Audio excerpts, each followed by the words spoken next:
Buenos dias, Bill. Well, good morning, Bill. I think the proper term for that is Hermano? no, hermano is brother. There's a word cuñado.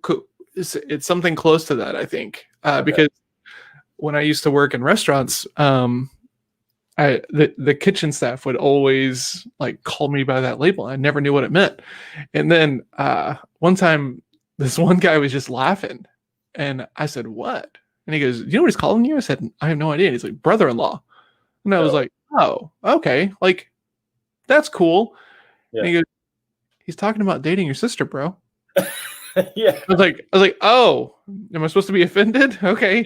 Like a mom joke, except more complex and nuanced. Yeah, way more complicated. Man, that's funny. I didn't catch that. I didn't either, obviously. I was like, man, these guys really like me. Yeah, wow. They really like your sister. Oh, man.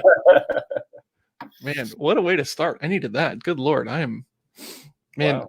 I've had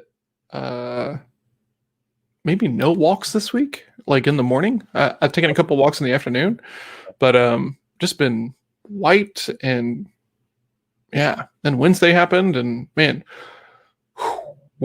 yeah. So we talked a little bit about that yesterday. I didn't even journal on Wednesday night because I was just so like over everything, right? And I felt that I would bring a bunch of, terrible, bad energy into my journaling. And I was like, I'm just gonna pause for a night, and like I didn't even want to sit down and put pen to paper about like what I was feeling and thinking about that evening. I'm being really honest. Yeah, I don't think there's anything wrong with that. Honestly, I think a lot of times they say hold your tongue, right? Like if you're angry, maybe that's a version of that too. Like I'm just gonna not let the garbage flow. I'm gonna move on to something tonight. Yeah. Man, I got interviewed on a show yesterday, and it was a guy who I'm pretty close with on the Book of Faces, and he introduced me in a very like nice way. He said that I was a thinker and a sales philosopher, and like someone he looks to for like stoic thought and posts. I was like, man, that is huge. I've never been introduced this way before. I've been on more than like a dozen shows at this point. This is fantastic. Like I was blown away. And then he goes, he's also an aspiring hair model. that made me laugh. I was like, that's so funny. Good. Well, those are all true.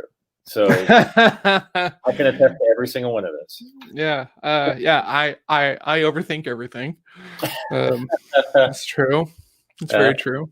Yeah. And he's really good at taking a compliment. I don't know if he mentioned that one too. That's one of my hopes to improve this year. I'm not trying to dive into that right now. I'm just like totally curious. Have you journaled about that at all? Oh man, I journal about it all the time. Okay. Right? Because it's oh god, this sounds so cocky, but I get compliments on kind of a regular basis now of because like I'll work with clients, and apparently there's some depth to the things that I talk about, and people are starting to really enjoy it. And I'm curious as to if it's just one of those things of talking about it enough that you finally kind of figure it out. Is it like the comedian on stage, and finally you just do enough reps of it in front of enough people, and you see the reaction to people, and then eventually you end up with this kind of fully formed way of talking about something in a way that gets you the things that you're talking about. Because comedians talk about having like new, I'm going to try some new tonight, and everyone's like, man, you sure? Well, yeah, have to, because you got to put it out there. You got to see how it works outside of the vacuum. Yeah. And I'm curious if how much of my, I guess, alignment these days comes from just doing it a lot, and versus talking to the right people, or just getting out in front of enough people. Yeah. I would think a degree of each, probably. I do think repetition is probably a big piece of it, because it's like, in Toastmasters, like what we did was literally get reps. Like that was the point. Like, here's the format Toastmasters uses. tried and true. Okay, now do it. We had guys, actually, my friend Mark Steele, right? Runs a Toastmasters. He does Toastmasters for Toastmaster leaders. So he's like like wow. And does he have a course? Is he a 2 comma club winner?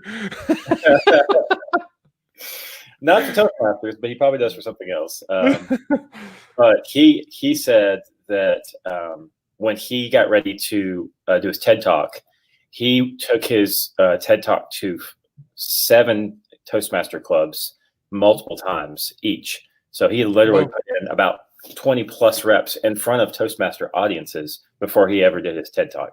Good for him. And he literally, down to the enunciation on certain words, had notes. So it was really cool. It was really cool to see that. So I know what you put together in Sales Lab is super valuable. Thank you, man. Thank you. I appreciate that. Mm-hmm. Yeah, I love that. Actually, I love the idea that you're going to put that kind of work in, right? Because everybody talks about, ship it and fix it later, and people aren't going to notice, and you can change along the way, and all of those things are really important. But once you get to a certain level, you got to be ready and prepared, right? Yep.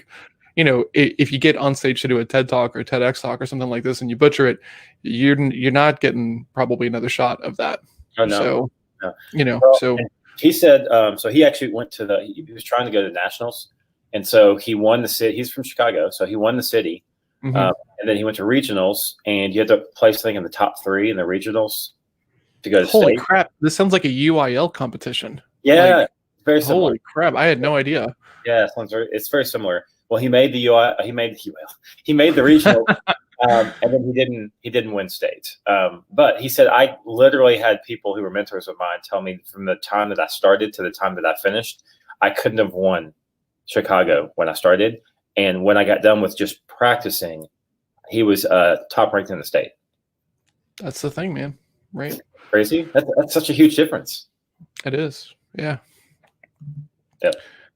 Man. All right. So I'm going to share a photo just real quick. Is this okay? Yeah. So I was always scared when you said. I wrote this blog post talking about the 311 thing, right? The live stream and my questions about it, because it was just rattling around in my head, and I wasn't sure if Melissa was even going to say, yeah, this is post worthy or not, but she really liked it and she was working on it. And so she decided that she wanted to add some photos to this thing. So I have a couple of photos here that are quite old, and I'm going to show them here. Okay. So this is a photo of me. Let's make sure this is correct. And the lead singer of 311. Oh, wow. Yeah. That's old school, man. That is old school. I mean, wow. Look at that guy. He's not even grown into those ears yet. Good Lord. The only way I knew it was you. That and the tat. The ear and the tat. Yeah. The puka shell necklace, the glasses, the very gaunt face. Oh, wow. Look at that. Isn't that cool? Yeah, that's very cool. And so then check this out. I like this in the background too. Oh yeah. Well, the person who's standing right there beside me is actually my sister. Oh, really? Cool. Yeah, she went to the show with me, and it was so funny because it wasn't my first time to hang out after a show and get an autograph or anything. And so I have this cup of water in my hand with ice cubes in it, and I drop it on the lead singer's shoe. Right? These super sweet Stan Smith Adidas. I can still remember the shoe, actually, because I was like, oh my God, this guy is going to hate me. I just dropped ice on his shoe. So I started apologizing, obviously. Man, I'm so sorry. I'm so sorry. And he goes, don't worry about it, man. I have lots of these. And I was like, you're not mad? And he was like, no, man, they're just shoes. And I was like, oh, okay. Yeah. So Melissa also wanted to put this photo up. And I put the kibosh on this one. I was like, no, but this is a Morning Bill exclusive, everybody. This is not going up anywhere else. Okay, this is also to show that I was a pretty big fan. But the thing I like about this picture is that it is me trying so hard to be cool. Oh my God, it's so hard. Okay. Check this out. Look at that guy. Are there 311 posters in the background? Is that what you want Yeah, to put it? yeah, Oh, I see. I see. Okay, cool. yeah. Look at Yeah, that guy, that's just like normal teenager guy. I mean, that's dude. I'm 20 years old in that photo. okay. Same, same thing. Same thing. Yeah. And then this is a show. This is a shot from a show that I went to, and it was funny. At the show, I actually lost my keys, and it was in Dallas, and just happened to have some other friends there from high school. Caught a ride back with them, and my mom was like, "We are not leaving your vehicle in Dallas. Who knows what's going to happen to it?" So we had to get back in the car, drive all the way out to Dallas, Deep Ellum, pick up my truck at the time, and drive it back. It was so funny. Well, back then, Deep Ellum was the place to be. I mean, yeah, not in my mom's eyes though. She was very nervous about the Pontiac 6000 sitting in downtown Dallas. So that's fun. That's cool. That's good. And what's that paper stuff that you're showing us the photos on? Like, what is so way back in the day, right before like these slabs of attention seeking, attention eradicating, focus eradicating technology that we carry around in our pockets, you know, the whole process was different, right? So yeah. You go get the disposable camera. What's that? That was run by a Kodiak bear. Kodak. Yeah. Yeah. So I thought that was funny. I shared that with some people yesterday, and I thought Michelle and Mike might get a kick out of that. Good morning to Mike and Michelle. I hope you guys are having solid weeks and good Fridays so far. Yeah. Good morning. Good morning. And yeah, they're probably both old enough to have ridden Kodak train with us. Maybe. Yeah. Maybe.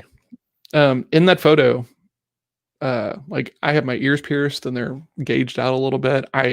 This was during the time I actually had a tongue piercing for a little bit because I just thought it looked cool. And yeah, had to take that out when I joined the Army. Classic. Yeah, Mike. Very, very classic. So yeah, that was 20-year-old John. Well, that's cool. It's crazy. Yeah, half my life ago. It's crazy. Yeah, that's crazy. Yeah. Polaroids. Actually, absolutely, Mike. Yeah, dude. In fact, before it was ironic.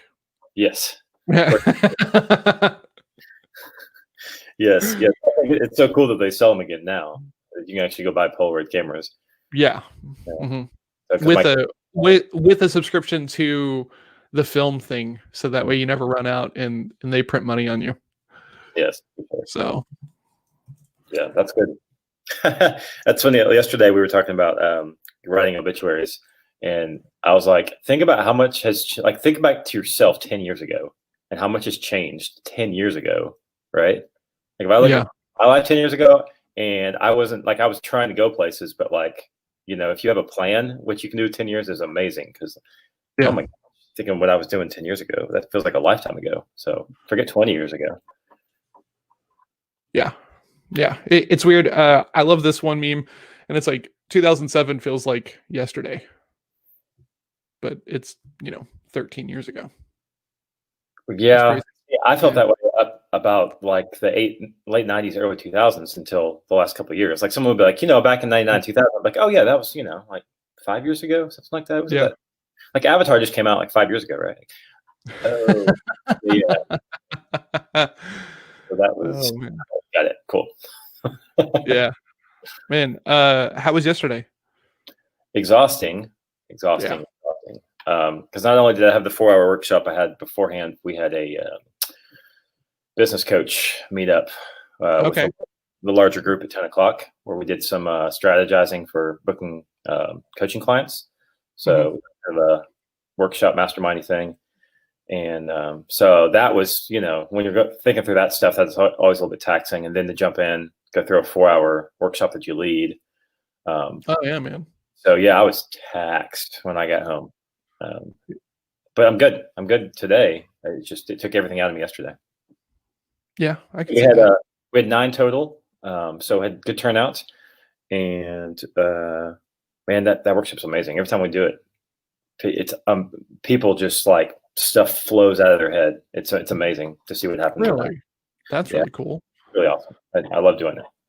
So what's the next step after that? Right, you do this great events, and you're pulling stuff out of them. How like what's the next step in that process? So the way we set it up was we asked for testimonials at the end, and we bribe them. So we say, a lot of times the best time to get testimonials is right after you've gone through something and it's fresh. Yeah. And so we're telling them this. So tell you what, if you turn around when we get done here and shoot us an email with just a testimonial of what you felt like you got out of today's workshop, we will send you the Business Made Simple book. And so, just kind of be like, cool, we'll give you this if you give us this. And so we already got 3 testimonials right away. Nice, man. That's huge.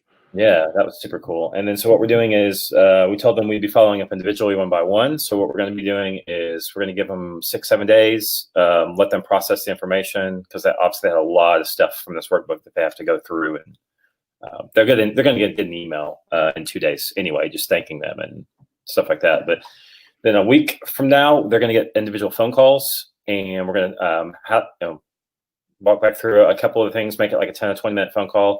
And we're going to send them the business MRI quiz, which is the state of their business type quiz, like take this 20-question quiz, and then follow up after that. So we're going to just nurture, basically. And so they've been hopefully kind of life-altering, mind-opening type exercise. And then we're going to say, let's relook at your business now that you know some more things about yourself and how you want your business to go. So I have a question. Right, you bring these people in, you spend half a day with them. Apparently it's like a revelatory experience, right? And they're coming out of their supercharged and everything, because I guess they have clarity for like their market and everything. It's like this. Why not have a conversation right then, right there about like, hey, do you just want us to do this stuff for you? Yeah, well, we do. Okay. Yeah, we ask. We make you ask. Okay. Just making sure, because I think the easy way out is to be like, how's this sound? Yeah. Right. And then people are like, oh, this sounds great. And you could be thinking, well, I was meaning if you wanted to like move forward with me doing this for you, but like the ask was bad. So then you get talked into being like, well, I did ask. And they just said that they wanted to be like, how clear is the ask at the end of this thing of like, hey, would it make sense to have a conversation about us taking this over for you? Yeah. So we actually bake in, and Don Miller's done a good job of this too, because he helps build the initial funnel, right, with his book and training stuff. Is, hey, it takes accountability, it takes help to make this stuff happen in your life, because we tend to, our brains do this. They've what do they call that? Pivot? No, not pivot. Like what's it called when you're driving on the road, and if you're not paying attention, your car just drifts. Oh, you drift. Yeah, yes, you drift. Everyone drifts, but so you need help and blah, blah, blah, blah. And so we're here to help. We want to help with coaching, and here's what coaching involves, and here's what's so important. You learned this, we help with this. You learned this, we help with this. Special for you guys because you were part of it. Here on a mission, blah, blah, blah, blah, blah. So it's a very straightforward ask. It's tied into the material. It makes a lot of sense at the end. Who's making the ask? Donald's making the ask, or you're making the ask? No, I am. Okay. Yeah, no, I'm just saying that the way that the material is built out by Donald's team, it makes the ask at the end makes perfect sense. Okay. It's not like, okay, we did this awesome thing. We all love each other now. Hey, how about we talk about doing some business that has nothing to do with everything you just learned? It's much more ingrained, and you need to do this well. You really need help, and we'd like to be that help. Okay. As long as there's that second part, right? This takes help. It takes accountability because people drift. Yep. And then like a bad version of that ask is if you'd like to, if you'd like some help, let me know. Right. Well, I'll let you know. Yeah. Then, yeah. It's got to be something like, look, this is going to take effort. It's going to be ongoing work. People come in here and they're super excited. They're fired up after these half-day adventures, and then what happens is you get back into the shuffle of the days, right? All the attention gathering things that you have around you. Yeah. If this is something that's really important to you, would it make sense for us to have a conversation about us handling this for you on an ongoing basis? Yep. Like that's so much a clearer ask than, hey, this is rough and you might get frustrated. If so, let us know. You know what I'm saying? Like the formation of that ask is important, I would say. So I'm not saying you're doing it wrong. I'm just saying a lot of people do because they're unintentional and they're uncomfortable with making an ask. These people hopefully paid for the 4-hour thing, I think. So they've already paid you once. It should be easier to get money from them again, right? If there's any kind of alignment there. Correct. Exactly. And I've totally been that guy multiple times in my life. So, yeah, if this sounds good, here's our information. Like, no, now this is the 2-part equation, and you just went through part 1. Let's do part 2. Here's the thing. Here's how you do it. The nurturing's for the people that didn't say yes. Sure. Yeah. And we're gonna make the ask again. That makes sense. Yeah.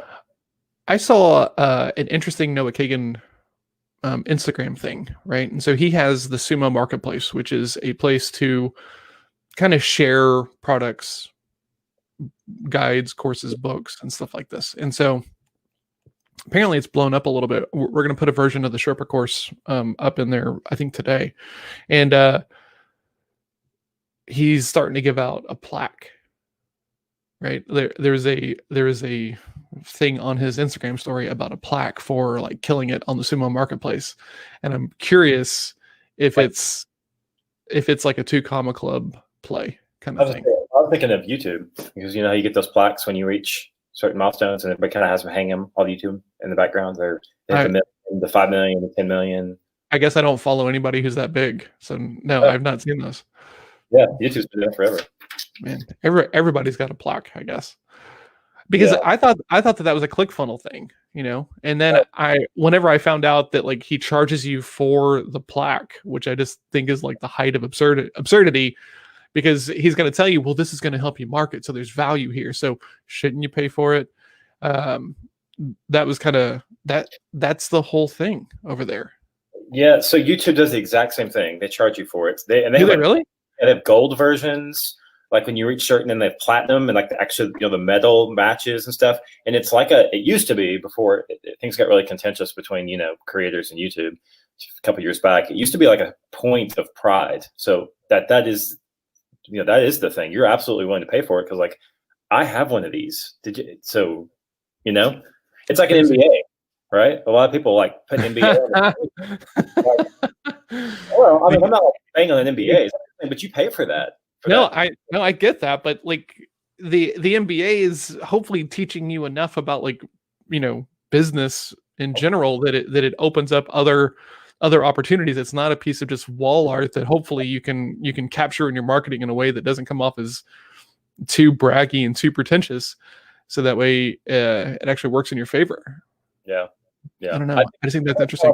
The blue check on Twitter, right? Like people used to brag when they got a blue check.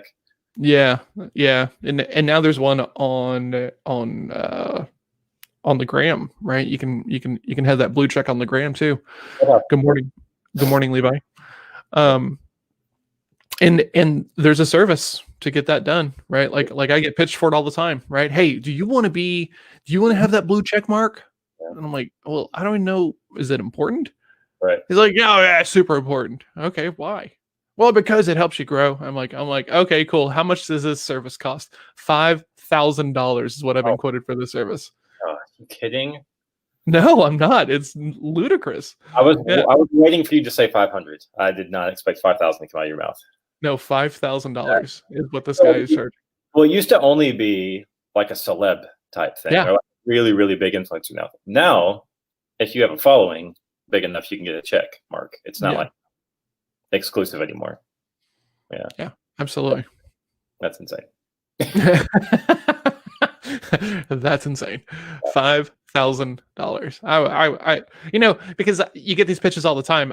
There was a guy who was talking about Forbes and Inc. and Entrepreneur and like all this stuff, and he was talking about like how prestigious it was, and I'm like, I get 3 pitches a week, right? $3,500 you can be in Inc. $5,000 we can get you in Forbes. $8,000 you can be an Entrepreneur. And it's like, yeah, I don't know. It bothers me. Yeah, I mean those are springboards. Like they themselves don't do anything other than put you in front of an audience. So it's what you do with that spotlight. I mean, it's like, to me, it's like going to the like being a comedian and getting a chance in front on a big stage, versus like just a small little. God, but paying $8,000 to be in a magazine is crazy. Old school. And honestly, there was a guy who I saw this on LinkedIn. He was talking about he actually cold messaged one of the writers or something around like one of these periodicals. I'm not sure which one. That's right, periodicals. Oh, wow. And that's right, digging deep. And I had to Google that before the show. And so he got pitched on one of these things, and he sent as a message, and he goes, "Look, man, I look up to your guys' magazine, but then I get this message, and it really calls to mind the credibility. Like, I'm not going to buy this, but like, is this really okay?" The person was like, "Absolutely not," and then brought him on to the magazine anyway. And I was like, Oh. "Was it just a ploy? That's weird." I mean, if it was nicely done. Yeah, I mean, super smooth. So, But yeah, interesting. yeah. How do you feel about the first week of the first full week of 2021, right? Like how do you how I didn't even want to ask the question, man. Oh, God. I know. I feel the same way about this week as I did last week. It's a week. Man, I hear a lot of other funny things, like it's December 37th. I mean, haha, I get it. That's good. I like it. But like, I do like that one. yeah, I mean, I want a full refund. Yep, Mike. There's been some pretty clever ones. Oh, yeah. I saw one yesterday that said, so that was a good 5 days. I'm ready for 22. I saw a post yesterday, and this man, the guy said, "I'm no longer." What did he say? He goes, "I'm no longer impressed that Nicolas Cage was managed to steal the Declaration of Independence." And then there's this meme of all the people standing in the thing, and then in the very background, someone had photoshopped and in this very old school looking photo of him holding the Declaration, and then in the second photo, it's like him zoomed in, and it's like, it's all part of the plan. That is so good. I want you to send me that link right away.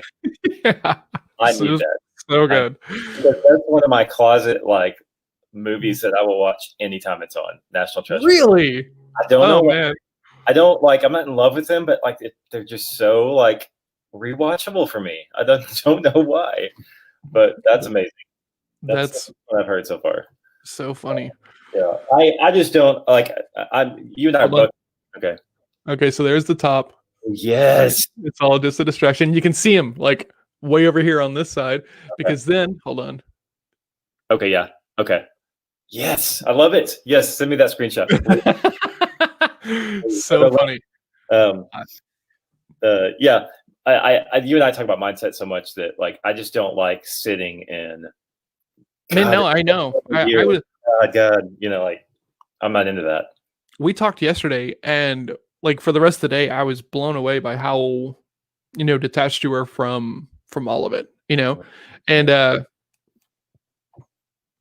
yeah, I journaled about it last night. I was like, man, it's hard sometimes, and part of me is curious as to if cutting all the news and the media out to the extent that I've done is part of the reason why it hit me so hard, right? And just exhausted me, because my tolerance was just low, if you don't drink anything for a while and then you drink and, it hits you harder. Yeah. It could have been that. I'm not really sure, but, yeah, rough week. Yeah. One of the things we talk about in the workshop is an internal, locus versus an external locus of control. So the internal locus of control says, I have largely in control of what goes on in my life, versus an external is everything else influences my life. And the way that you look at that often or your degree of that, maybe, I guess is a better way to say it, it will often be a predictor of how you'll react in different situations. And so I have such an internal locus of control around politics, but I have an external locus of control about other things, right? Where it's oh, if this happens, then this throws me completely off course. Sometimes in business, I'm that way. Oh, if I can't get that to happen, then my quarter's shot. That's an external locus of control. An internal locus of control is, man, that was stupid. Okay. Yeah. So it just depends on where you're at on that scale for a particular thing. Interesting. I was talking with a new connection last night, and he was like, "Hey, are you familiar with StoryBrand?" And I was like, yeah. I'm familiar. And he goes, man, have you read the book? I said, yeah, I read the book. And he goes, man, I'm digging it. And I was like, cool, man. I really like that. And he goes, you should dig in deeper, just because like I'm not as excited as he was. Super cool guy. Like the conversation was awesome, and I can't wait to like chat with him again. But man, the Kool-Aid around the Donald Miller stuff, man, is starting to get as thick as it is around, the Russell Brunson stuff. Russell, Man, wow, that's a leap, because hold on. I'm not assigning character here. I'm saying that the strength of the Kool-Aid. No, I understand what you're saying. I think that's a 6-foot pool versus a 20-foot pool at this point. There is a 6-foot pool of Kool-Aid going on. I don't argue there. Yeah. To me, well, okay, so let's do this. Tony Robbins is the 20-foot pool. Oh God. Is maybe the 12-foot pool, and then I'd say Don's somewhere in the 4 to 6 right now. I guess, I don't know. But once again, so I feel like I'm a pretty good objective observer on most things because of that internal locus of control. I'm human. I'm like everybody else. I can get caught with the blinders on for sure. So let's talk about that for a second. When you are in the Kool-Aid on anything, right, it doesn't matter what it is that a bad thing? It's funny. I was talking to the same guy yesterday because we were talking about Donald Miller, and I said something about Russell, and he was just like, "Oh, are you a ClickFunnels guy?" And I was like, "Not really." And he was like, he's like, "What do you mean?" I said, "I think the books are good. I think the software is trash. Not trash. I just don't think it's great. And I can always tell a ClickFunnels page, like just always, It's like 3 templates." Exactly. And so, we're talking about it, and he said, what did he say? He said that you have to move around between these people that you look up to, right? Like whoever you're looking up to, like because I met this person in Noah Kagan's, Underdog Slack. So, whether it's Noah or Russell or something else like this, you have to go around and you have to get the full breadth of like what everybody's saying. I was like, man, I kind of have a different opinion on that. And he was like, well, I'd love to hear it. And so like I was talking about Bruce Lee for a moment. And so Bruce Lee, obviously very super talented martial artist. He is the founder of a style called Jeet Kune Do. But not a lot of people know that he actually studied Wing Chun, which is the art that I studied before that. And he learned from Ip Man. And Ip Man, there's a bunch of movies, and there's actually this like weird little like Bruce Lee cameo at the end of the second one, of like him as a kid and everything. But everybody talks about how he had to go invent JKD, Jeet Kune Do, because Wing Chun was not a complete system. Well, here's the real rub about that. He never got all the way through the system. He got to the intermediate level and then moved away and moved to the US and stuff. So when you only know half of the system, of course, there's going to be gaps and flaws in it. And then you're going to go create the other thing that you think is going to solve for those things. Yeah. So when you go talk to, or when you start following Noah Kagan, it's like email. And then you go follow someone else, ads. You go follow someone else, whatever their like method is. Bye, Michelle. Have a great day. I'll see you this afternoon. So you can ingest a ton of information, and you can get started in lots of ways and not ever actually put in the actions necessary to see that particular methodology or philosophy or lead gen strategy and marketing strategy is going to be beneficial for you. So I was like, man, I think it's important that you actually put in the work around one area and idea. And while there's some overlap between these things, right? A lot of people teach very different ways, and there's a bunch of different ways of skinning this cat, right? Paid search, cold search, right? All kinds of like crazy stuff, cold email, content marketing, social, there's so many other ways of doing it. So you can just go from, guru to guru, right? Picking up their ideas, not ever actually implementing anything. And then after a couple of years, you know a whole lot about a lot of things, but you haven't actually done anything. Yeah, totally. So, yeah, I totally agree. I wonder if there's that's what he meant, which totally could have meant like jumping around, finding what you like. Cause I personally know people that do that. Is going real deep, figuring out the whole system. And then if you feel like there's gaps, going to somebody else. Cause I like the idea of understanding multiple philosophies to better subsidize your philosophy or subsidize your system that you've completed and know and go, there really is a gap in the system in this spot. Let's go find somebody who can help fill that gap. Mm-hmm. So yeah, I think I'd probably in the middle on that somewhere, because like, I've gone front to back on certain things, and then there are a lot of things I haven't, just because they didn't work quick enough, or I wasn't patient enough, probably. So I guess it probably just depends on your own experience. How much of that how do you know when you've actually got all the way done and through and full something, and it's time to look for something else? I That's an interesting question. How do you know? Yeah, how do you know that you've done enough to know that it works? Is that essentially the question? Actually, more that it doesn't, because you're gonna know when it works. Because if you do it, Yeah, and you're like, "Oh, this is cool. I like this system. I love it. Kool-Aid." But if it doesn't work, how long do you wait to go? Is the system the problem, or am I the problem, or is it outdated, or that's really interesting because that's kind of the concern, right? That everybody talks about. Like, do you just stay right? You pick a market, you pick a niche, you start doing your thing, and it's not working, uh, or because like nothing ever just starts out gangbusters unless you've just done it a whole bunch of times. So how much time should you put into something before you realize, okay, like this isn't my jam, right? Or maybe there's like not the right market, or maybe my avatar is off, or something along those lines. I mean, what do you tell people? well, I think as long as you know who the market is, truly, like if you actually truly know your market, you're gonna know what their actual issues are, and so Mhm. that it's easier to understand that problem. Because like I know a couple specific markets really really well. Like I really really know what their issues are, and so my issue is not that I have the wrong market. It's that I'm not doing a good enough job, or I'm not doing a complete job, maybe, um, having a full conversation with them, because I know what their issues is. They've told me like more than once, over and over, in Mhm. person, online. So it's like the issue is not the market. Okay, well, we can move on from that. It's just it. Well, so uh, My solution might be the problem, but now if I know the markets, I know there's a market. I don't think you ever have to move markets necessarily. Like if there's a market, okay, you can I you agree can with hit. that. I do agree Yeah, with you that. can over the length of your life if you want to. It's the solution is what you have to pivot on, because some solutions will work the entire time you're around, and other solutions won't, just because of market conditions, technology, different things like that. You have to make changes. But if it's like a service based, right? Like when you're teaching sales training and certain things that you do, that's an evergreen service, right? Everyone will always need sales training. There's always a market for that. So but the question becomes what type of training, the Yeah, format, platform, you know, all those sort of things. yeah, interesting. Okay. Um,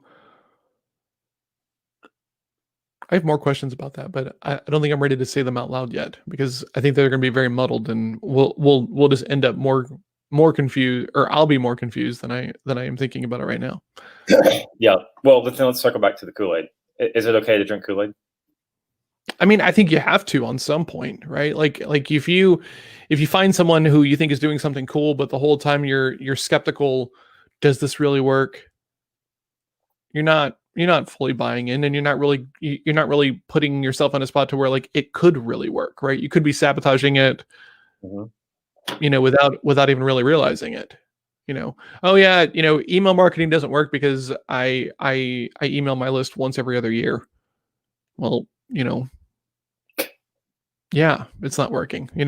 I put an ad together and I threw $200 at it and it didn't work, and so Facebook ads just don't work. No, you did it wrong, right? Mhm.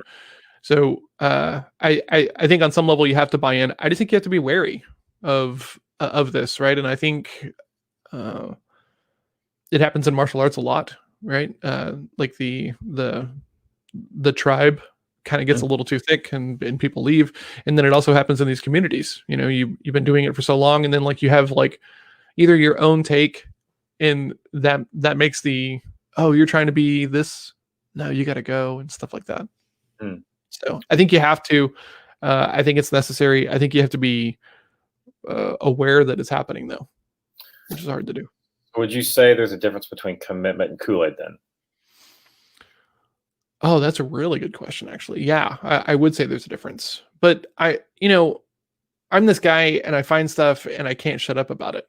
Like everything, kung fu, poker, jiu-jitsu, business, sales, all these things. So I feel like I'm just mainlining Kool-Aid like all the time, right? Like I just can't get enough of it. So, let's just put it right in there. So that way, I always have access to it. I get really excited about the things I get really excited about. I was on a Zoom call and it wasn't even talking about sales. It was talking about like VA vetting, process creation and stuff like this. We're just kind of sharing how we do it. And this one person was like, well, that's a really good idea. Is that what you do? And I said, no, I'm just a sales coach, but don't hold that against me. And he was like, well, a sales coach is just scripts. And I was like, well, that's what most people think. And then I started talking about DISC and awareness and stuff. And some people were visually like astounded at the depth of this thing, and this one woman was like, so on a cold call, and it was so funny because I stood up and I was like, wait a minute. So I stood up and I had to move my camera up and everything. And I was like, okay, we're getting into this. You guys pulled the string. Let's go. And so I was like, okay, I'm going to be you. And she was like, you're going to be me. You don't know my stuff. And I'm like, that doesn't matter. Watch. And so then we get into the conversation and I'm doing my thing. And she has that moment where you can always tell whenever someone gets emotionally invested in the conversation because they always shift in some way, shape, or form. And it's visible, it's audible. You can hear it when you're really paying attention, which you're probably not going to if you're just like waiting to read the next line on your script. And so, like this is a role play. And I said, I'm going to sell your stuff. And she's like, no, just sell your stuff. And I was like, okay, cool. So then we're talking about sales. And she's like, well, I feel like I'm having to force my way in there. And I was like, what do you mean force? And she's like, well, it just makes me uncomfortable because I want to have these conversations, but it just seems like an uphill battle. And I said, what do you mean? And then she proceeds to like stretch and tell me more. And I'm like, oh, okay. And then she said something in there and I was like, okay, like this is the nugget. And I'm like, what do you mean by that? And she goes, well, and I was like, I got you right there. Right. And everybody else is like, what? And she goes, oh yeah, totally got me. And everybody else is like, God, what does that mean? And I said, in that moment, she's no longer thinking of me as a salesperson. She's thinking me of a consultant and an expert. And the conversation would shift immediately after this point in the conversation because now she's emotionally invested. And she was like, yes, absolutely. And it's crazy because I get super excited. So the next day, there was all this conversation about it on the next call. Like, man, John gets really fired up about like sales calls. Like it's crazy, And so then I hopped into that call late because I'd had some other calls and everybody was like, man, like apparently you killed it yesterday. And I was like, I kind of took over and hijacked a call that I probably wasn't supposed to, but thank you. So yeah, I drink the Kool-Aid around all the things that I'm into, but I'm also like very aware and like looking for any reason to put it down, if that makes sense. Yeah, and I think a characteristic of about mainlining, but just in general, enthusiasm is a big part of that. I think that is a hallmark of people who are drinking Kool-Aid.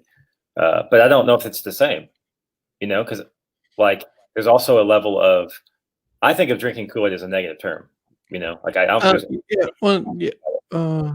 I do. I don't think of it as always negative. I mean, I don't know, maybe. Yeah, probably. I think I think I say it snarkily. I think so. I don't think I've ever heard you say it non-snarkily. So, well, it's weird. I might be saying it about myself in a non-snarky manner, but then I do make it snarky about others, which is probably unfair. Yeah. Well, I think it's a negative term just in general because it means it reminds me of like replacing your own blood with someone else's Kool-Aid. So you're becoming a robot for them. Like that's the picture that comes to mind for me. And so as free thinkers, we should never be that, right? So, okay, hold on. You said something in there, and you and I have not talked about this idea, but I wrote, this might not ever see the light of the day, but isn't it a little bit weird that all of these people have these platforms that they're trying very hard to get people to like work on and build on, right? You can do fulfillment by Amazon, you can do Facebook ads, you can build an app store app, all of these things, a podcast, everything that you build is on these other people's platforms. Right. So are we really are we really like doing that great, or are we just like doing a slightly modified version of like working in the factory for the guy who makes the money? Mm, that's interesting. You know, because man, okay, so I've been thinking about this in my head because all of these people who were talking about like the hustle culture, like just, you know, you're just one funnel away, which is like Russell's thing, right? And these people buy into it.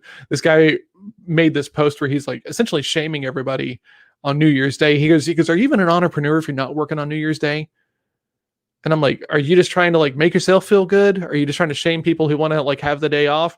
And I've been thinking about this since then because, you know, back in the day, it would make sense to like work harder because you got just more money. Absolutely, Mike. I mean, it is a better version for sure. But I don't think that people are looking at this with this kind of view, right? So Right. you got, you know, you work so hard to build your fulfillment by Amazon business, right? You build your brand on there, your private select brand and everything, and then all of a sudden, Amazon is copying you, right? They're doing the same thing, and they have it as an Amazon Basics, and then all of a sudden you go to log in and your account is blocked, right? You're a Facebook marketer, you know, and then your account is blocked, you know. But these people are telling you that you should be working hard, and like you're so close, you're so close, you're so close. And to me, it's like the same thing as the factory foreman being like, "Hey, I have an overnight shift. If anybody wants to work and make some extra money." Right? It's to me, it's almost the same thing, and it's so easily digestible that for these people to get up there and be like, "Don't take a vacation, work 365," because it just runs deep in our bones, I think. Well, I mean, the free market kind of caters to it because the people that do well build platforms that other people want to borrow off of. You know, and if we were truly free from Big Brother or someone else's thing, we'd be on the side of the road selling oranges, right, from our tree. Because otherwise, I think online is a version of a workplace that belongs to someone else. Even like email, right, which is what you and I have talked about this for years. Get people into email, make a core audience. If your email shuts down, same thing. Like if you get spammed enough times, you'll get blocked here, and you can no longer send email from that account. So you have to open a new account. And you have to build a new list and blah blah. But hold on though, right? There's a big difference between you spamming a list and getting banned, and you know, Amazon or Facebook or somebody like seeing that you have a really great idea and they could just co-opt it and copy and just smash you out of existence. Sure, absolutely. So, you know, if you're following the best practices of like email and building your list and doing the right things and stuff like this, you don't ever have to worry about being banned. True. Right? You can wake up and your Facebook account has been banned, and then what do we do now? You know, right. And then you got to tear the whole thing down. You got to rebrand, you know, as quickly as you can to get it back up, and you know, that's the danger of playing in somebody else's sandbox, right? Yeah, I agree. So I agree. I'm just saying in general, the theory that we're all building on each other's stuff. But you're right, that particular dream that's been sold, can go very quickly for sure. Absolutely. Yeah. Which is, I mean, that's actually one of the ways I used to sell SEO. I was like, look, do you want your own earned traffic, or do you want to rely on Google to run your PPC ads? Like, let's take advantage. Let's do it. That's great. Let's run PPC ads for you. But you're going to get priced out. You know, there's so many different things that can happen. Let's just get you earned SEO organic traffic. Oh, okay. That sounds good. Let's talk about that. You know, so a byproduct of that is if you have a business page on Facebook, it's going to ask you, hey, do you want to boost this post? It's doing better than your other ones.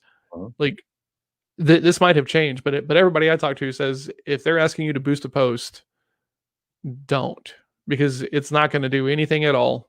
Like it's going to be a nightmare, and you have no real clarity about, you know, what is going on with it. And they're just, it's all over Facebook and Instagram now. Like it's so easy to turn this into an ad. Don't you just want to turn this into an ad? Man, are you hungry, Mark? Like you need my $25. Like, why not make it a bigger divide so that way you're only like bringing people in on the ad side who like have a chance of success, right? Because that post that's doing 85% better than your other posts, when you boost it, is just lighting money on fire. It does nothing for you. Well, isn't that what Social Dilemma is about? It's not about us. It's about programming to shave pennies off dollars. I mean, I guess that's fair. train you to come back. Yeah. I mean, if he cared, there were a lot of things would be different on Facebook if he cared actually about the consumer. Well, yeah, if he actually cared about the consumer, he wouldn't be trying to paint Apple as the big guy and how they're the small business helper and this nonsense that they're trying to spin. I'm like, what war room did you guys like sit in to where you thought you actually had a chance of like standing on a leg that said like, we're small business, we're here to support small business? No, you're here to print money. That's like the parody pitches you see for movies or restaurants. Like, they're all over the internet. Like, they'll do, this must have been, I just actually watched one this morning for Wonder Woman 84, but this must have been the pitch room for this movie. And then it's, it's a parody and it's hilarious. It's like it had to have been one of those. Like, Mark, you're just the small guy. Remember back in college, like when you were just girls, So. Okay, so let's see. So Mike has been commenting over here, right? So Mike says dumbest thing to do for sure. I think that's in reference to like boosting a post as opposed to like actually like going through the process of creating an ad and doing it the right way. Yeah. I can still get organic to go further than what they are saying paid traffic will reach. Okay. Yeah, to do it for sure. So the one reason I actually really do like boosting is because you can choose it to go to your own current audience of followers, and that's a great retargeting tool. If you have a really legit like actual funnel set up where your followers have seen a message, and then you can follow up and put another message and push them down the funnel or try to me, that's a great way to use boosting. But just to boost, okay, this is doing better, you should boost it to more people. Yeah. That's a horrible idea. Agreed. Yep. Oh man. Today, what you got going on? Today? Mm-hmm. So I had this woman who got recommended as someone who would be a good reader for my book. Is today the 8th? Yeah, today's the 8th. Wow. All day, as my dad used to say. Yeah, I say that too because it drives Melissa nuts. Right. Supposed to have a coffee with a woman yesterday, and like this is like the second time they were supposed to chat about the book and see if she wanted to read it and stuff, and she missed yesterday, and so we're supposed to potentially reschedule today, but I don't know at this point. So I have this with you. I have a kind of a coaching call this morning. Man, a lot of stuff moved to today, so I have a fuller Friday than I would prefer. I think I have a call with a private client. I have a call with another private client, Michael Ryan. After that, I have a call with a group who has got some interesting ways of using VAs for appointment setting and lead generation. And then I have a digital coffee with Mama BIL, Michelle Stifler, later on this afternoon. And then I have a client or a prospecting call with someone who found me on the Pipedrive Marketplace to talk about CRM stuff. And then I have probably like 7 hours of blocking and tackling to try to fit into like the 2 hours if I'm trying to be done at 5. Melissa's family is coming over this evening because there's a Bowie concert that's going on. So we will be watching that. What's that? And so you should be done by 5 for sure. The concert doesn't start until 6, so I can probably stretch it.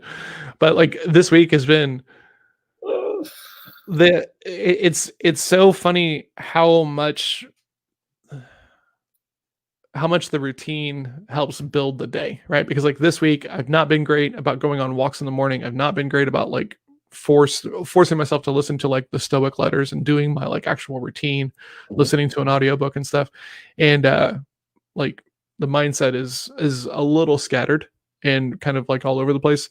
And because of that, it's been, I worked until 6:30 last night. I worked until 7 the night before. Right. And so what happens is that I lose sight of like, hey, let's be super productive and efficient and let's make like really smart choices, because I'm not starting off my day with that correct level of intention. Like I've been doing pretty consistently for the past couple of weeks. I'm looking towards a reset next week, or I'm looking forward to that. An interesting thought that just came to mind was that,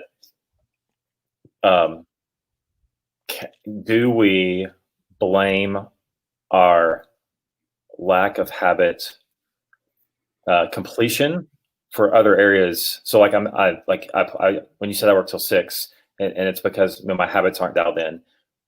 that sounds like, well, my habits didn't happen, so there's no way I can stop before 6.